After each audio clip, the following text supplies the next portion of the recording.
Okay, video 2 of the blend door actuator, which is right here.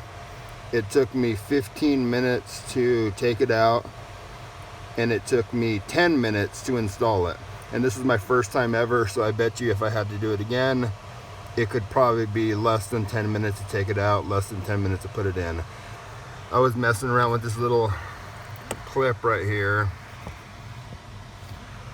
Let's see, this little clip that holds the right here harness in. If you take that clip out, it goes right here. If you take that clip out and move your wiring harness, you have more room. So that's what I did. I took this little clip out, and it's just gonna fit right in right here.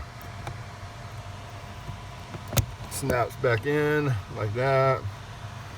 And then, just so you guys don't break this thing, I had to put a little flathead screwdriver in there and pry that out a little bit in order to get the power cable off.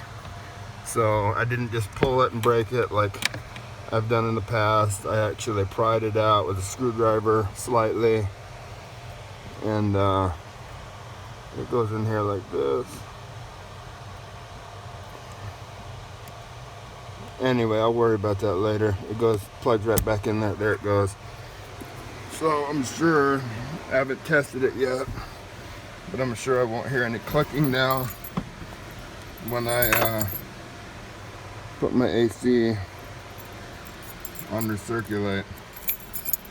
Let's try. Yeah, no more clicking. And let's see what the concept of it.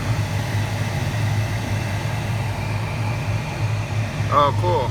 It makes that little, that thing move to open up and allow recirculate or straight air.